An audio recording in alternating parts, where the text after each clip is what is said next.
पहला जन्नतुल मुअल्ला है मक्के का, ठीक है। उसके बाद जन्नतुल बकी है मदीना का, ठीक है। और उसके बाद तीसरा बड़ा या तारीखी? नहीं तारीखी पुराना यानी सबसे बड़े के हिसाब से बताएं। बड़े के हिसाब से जो इराक वाला वादियुस्सलाम नजफ में मैं बकरी का चौथे पांचवें नंबर पे आता होगा, क्योंकि दूसरे इस्लामी मुल्कों में और भी हैं बड़े। हाँ, आपको शाम में एक बहुत बड़ा कब्रिस्तान है।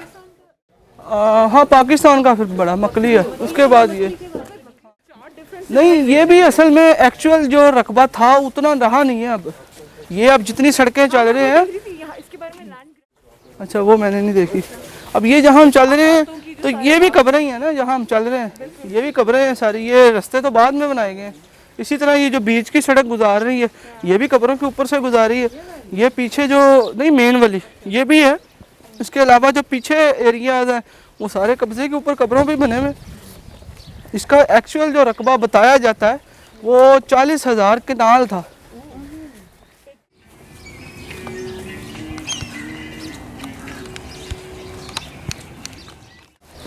जैसे जैसे ज़माने ने अपना सफ़र आगे बढ़ाया है वैसे वैसे जो सियाहत है वो भी मुख्तलिफ आगे उसके रूट बनते चले गए हैं। अगर आप गौर करें तो दुनिया भर में कब्रों की सियाहत भी एक अलहदा से एक ब्रांच बन चुकी हुई है।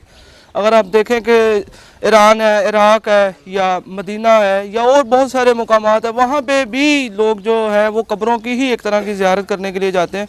सो आज का जो हमारा विज़िट है वो भी कब्रों की ही ज़ियारत है।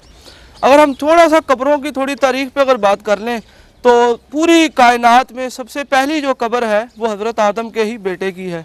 जब दो भाई का हाबील और काबील लड़े हैं, और वो पूरी एक रवायत मौजूद है किताबों में कि वो कौवे आए और दोनों कौवे लड़े और फिर वो कौवे ने एक को खोदा ज़मीन को और उसमें वो दफना दिया उसको। तो वहाँ से फिर ये दफन करने की जो रवायत है वो एक इंसानी तारीख़ का हिस्सा बनी है।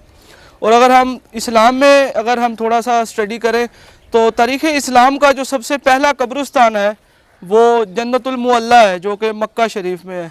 इसी तरह उसके बाद जन्नतुल बकी की तारीख़ है। इसी तरह नजफ़ अशरफ में जो सबसे बड़ा अब तक का कब्रिस्तान है जो वादियुस्सलाम के नाम से है, वो पूरी दुनिया का सबसे बड़ा मुस्लिम कब्रिस्तान है। इसी तरह बाद में जो मसीही है उनके यहाँ भी एक दफनाने का कॉन्सेप्ट है। इसी तरह यहूदियों के यहाँ भी है, और बाकी कुछ मज़ाहिब में इंसान के मरने के बाद उसकी बॉडी के साथ कुछ और सलूक किया जाता है, जैसे हिंदुओं में जलाया जाता है, सिखों में जलाया जाता है। इसी तरह जो पारसीज़ हैं उनके यहाँ वो उसको एक मीनार के ऊपर रख देते थे और वो कौवे और चिड़ियाँ और ये जो गिद्ध वगैरह होते थे ये उसकी बॉडी को खा लेते थे।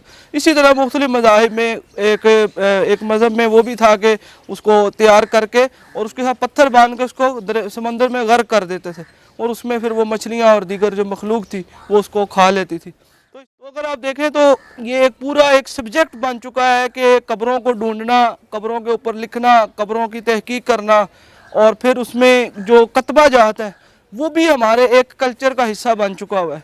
अगर आप लाहौर के मुख्तलिफ़ कब्रिस्तानों में जाएँ या मुख्तलिफ़ कम्यूनिटीज़ के कब्रों को पढ़ें तो उसमें आप उस कम्युनिटी की ख़ास कोई निशानियाँ देखेंगे, कोई ख़ास अलामतें देखेंगे, उनकी ख़ास तहरीरें देखेंगे। वो ख़ास एक अलामतों के साथ वो चीज़ें आपको नज़र आएंगी।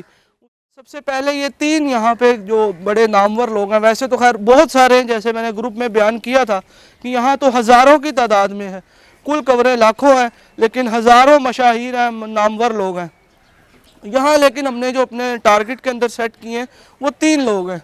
एक यहाँ पे सागर सदीकी हैं, बड़े मशहूर शायर गुजरे हैं और बहुत उनका एक चर्चा और बड़ा नाम था और गीत उन्होंने बहुत ज़्यादा लिखे। उनके मज़ार पे पहले जाएंगे, फिर उनके बिल्कुल साथ ही उनके ही एक दोस्त भी थे, मुरीद भी थे, यूनुस अदीब। उनकी कई किताबें मौजूद हैं और बहुत नामवर उन्होंने लाहौर पे एक किताब भी लिखी, मेरा शहर लाहौर, उनकी कब्र है। और फिर इसके बिल्कुल ये साथ ही एक मज़ार है हज़रत पूर्णम इलाहाबादी का, जो कि एक बड़ी मशहूर कवाली आपने सुनी होगी कि भर दो झोली मेरी या मोहम्मद, ये उनका कलाम है। इसी तरह एक और आपने एक बड़ी जो है वो सुनी होगी, नुसरत फ़तेह अली ख़ान ने पढ़ी थी कि तुम्हें दिल लगी भूल जानी पड़ेगी, तो वो भी एक लाफानी कलाम था। तो ये दो नामवर कलाम इनकी तख्लीक है।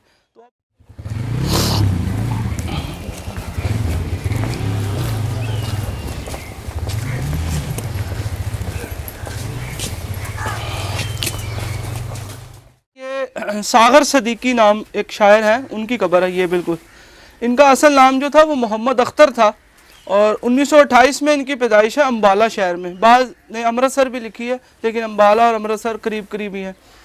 और बाद में फिर ये पढ़ाई लिखाई में कोई इतने अच्छे नहीं थे और गुर्बत थी, तंगी थी, फिर लाहौर आ गए। और फिर यहाँ लाहौर में इनका जो शायरी का एक सिलसिला था वो बहुत ज़्यादा हिट हो गया। पार्टीशन से पहले एक रवायत आती है कि ये एक मुशायरे में गए और किसी ने कहा कि आप तो बड़े यंग और कुछ लिखते हो, तो चलो हमें कुछ सुनाओ। इनकी आवाज़ अच्छी थी, इन्होंने वो वहाँ गा के अपनी शायरी सुनाई तो बड़ी हिट हो गए कि जनाब ये तो बड़े यंग शायर हैं। तो फिर लाहौर के बहुत सारे मुशायरों में इनको मौका मिला और इनकी शायरी बड़ी पॉपुलर हो गई। तो बाद में फिर इनके जो करीबी लोग थे उन्होंने इनको पे करना शुरू कर दिया और फिर इन्होंने अपनी जो रोज़ी रोटी थी वो छोड़ दी और शायरी पे ही अपना जो गुज़र बसर था वो करने लगे। तो फिर बहुत सारे जो मैगज़ीन, रिसाले और अखबारात उस ज़माने में 60s 70s में निकलते थे, तो उसके बाद फिर इन्होंने उनके साथ ज्वाइन कर लिया और उनको बहुत ज़्यादा उसका अर्निंग होने लग गई। और उसी ज़माने में एक वाक़या है कि इनके कुछ सर में दर्द थी, तो किसी दोस्त ने कहा कि यार तुम तो सर दर्द के मरीज़ हो गए हो, तो ये लो थोड़ा सा नशा कर लो। तो वो थोड़ी सी चर्स पिला दी, तो बस वो फिर ऐसी लगी कि वो ज़िंदगी बरसात रही और कह लो कि ज़िंदगी भी उसी चर्स की वजह से ही ख़त्म हो गई। तो वो और बहुत सारे नशे के मुतल्लिक है कि वो फिर नशे की हालत में ही रहते थे और इनके बहुत सारे जो उस ज़माने के टॉप के शायर थे वो नशे की हालत में इनको जो है वो कोई 1 रुपया 2 रुपया दे के कोई पोइट्री लिखवा लेते थे और बाद में फिर वो किसी जलसे में पढ़ लेते थे और मशहूर हो जाते थे कि जनाब ये हमारी शायरी है। तो वो असल में होती इनकी थी। और एक बड़ा मशहूर वाक़या तारीख़ पाकिस्तान का है कि जनरल अयूब खान की जब मार्शल हुकूमत आई तो इन्होंने एक शेर कहा था कि हमने बहुत सब्र किया तो हमें अयूब मिला। तो सब्र अयूब मशहूर है चूँकि मुहावरे में भी, तो वो शेर कहीं जनरल अयूब तक पहुँच गया और उसने फिर लाहौर आके कहा कि मुझे शायर से मिलवाओ। तो वो ढूंढते रहे बेचारे, फौज के सारे वो सिपाही और पुलिस और के वो शायर किधर है। तो शायर का ना तो घर था, ना कोई ठिकाना था, ना कोई अड्डा था। वो ढूंढते रहे सड़कों में, कभी इधर बैठा थोड़ी देर, वो कहते जी उधर चला गया उठ के। वो फिर ढूंढते रहे, रात को जाके वो एक सिपाही को एक पान वाली दुकान पे जो है हजरत शायर मिले और वो पान वाले को कह रहे हैं अरे भाई कवाम ज़रा अच्छा डालियो। तो वो कहा जनाब आपको सदर साहब याद कर रहे हैं। उसने कहा मैं क्या करूं याद कर रहे हैं तो मुझे क्या काम है सदर से। उन्होंने नहीं जनाब आपकी बड़ी इज्जत करेंगे और मेरी पहले कौन सी इज्जत है, मैं भी इधर सड़क पे ही बैठा हूँ। तो आखिरकार वो नहीं माने जाने के लिए, हत्ता कि वो सिगरेट की एक डब्बी को खोल के उन्होंने उसकी बैग पे एक शेर लिख के दिया। उन्होंने कहा ये उसको दे दो, वो समझ जाएगा। तो वो शेर यूँ था कि जिस दौर में लुट जाए गरीबों की कमाई, यकीनन उस हाकिम, बहरहाल शेर मुझे थोड़ा आगे पीछे हो रहा है, कि उस हाकिम से कोई भूल हुई है। तो बहरहाल वो गवर्नर उसको जब दिया जनरल अयूब खान को, तो वो फिर आगे से उसने बात नहीं, यानी आगे जवाब नहीं दिया। तो इस तरीके से इनकी वफात भी नशे की हालत में लाहौर की एक सड़क पे फुटपाथ पे हुई। बाद में फिर इनके दोस्तों ने मिल के यहाँ दफना दिया। तो इस तरीके से फिर यहाँ इनका मज़ार है। फिर इनके जो बड़े ख़ास एक दोस्त भी थे यूनुस अदीब, जिनका मैंने जिक्र किया। लाहौर पे एक बड़ी शानदार एक किताब है, पक्के लाहौरिये थे, अंदरून में रहने वाले थे। तो उन्होंने पार्टीशन से पहले के लाहौर के ऊपर बहुत कल्चर के ऊपर जानदार किताब लिखी है। अभी तक इतनी शानदार किताब और आई विटनेस किताब अभी तक नहीं आई, मेरा शहर लाहौर, यूनुस अदीब की। तो ये बिल्कुल आपके ये कदमों में सागर सदीकी के कदमों में यूनुस अदीब की कब्र है और इनकी कब्र के कतबों पे भी सागर सदीकी के ये शार लिखे हुए हैं। चूँकि इनके बहुत अच्छे दोस्त थे और फिर सागर सदीकी की ज़िंदगी पर जो किताब लिखी है वो इनकी अलावा कोई मालूमात मिलती नहीं है। जो इन्होंने लिख दी है इसके अलावा कोई मालूमात नहीं है सागर के बारे में। तो ये दो कब्रें बिल्कुल ये ऐसे साथ साथ हैं।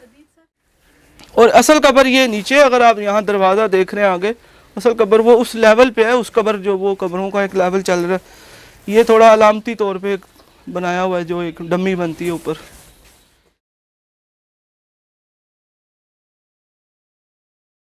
इनका असल नाम मोहम्मद मूसा हाशमी था, लेकिन इनका तखल्लुस शायरी के अंदर पूर्णम था, पूर्णम।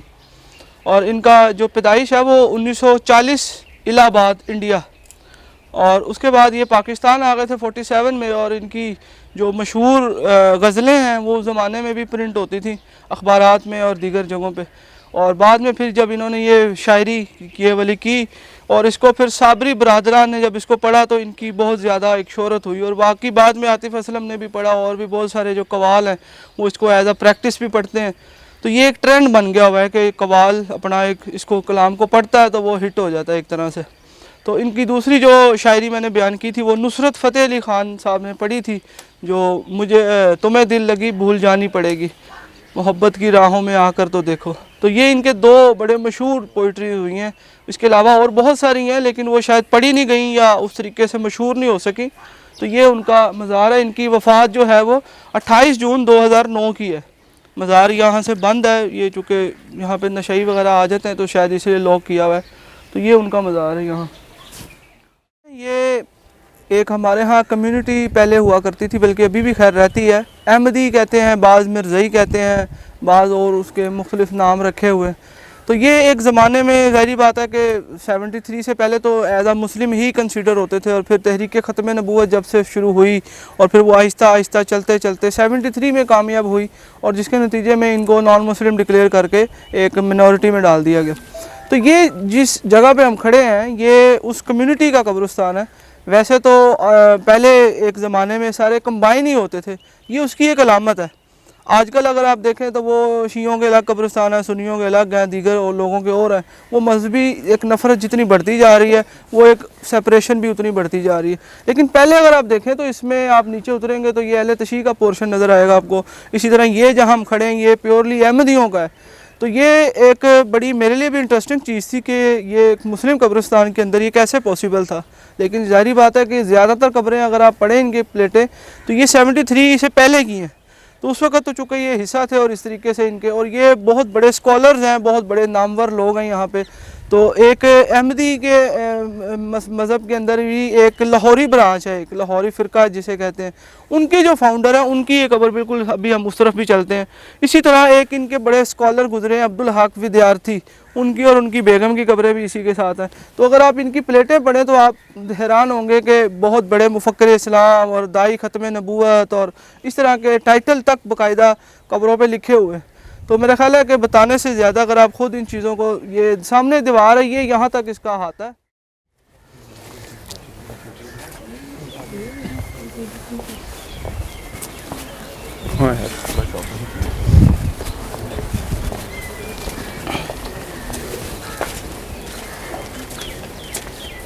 ये वो थे ना एक स्कॉलर इनके अब्दुल हक विद्यार्थी, और ये लाहौरी ब्रांच पे जो हेड थे।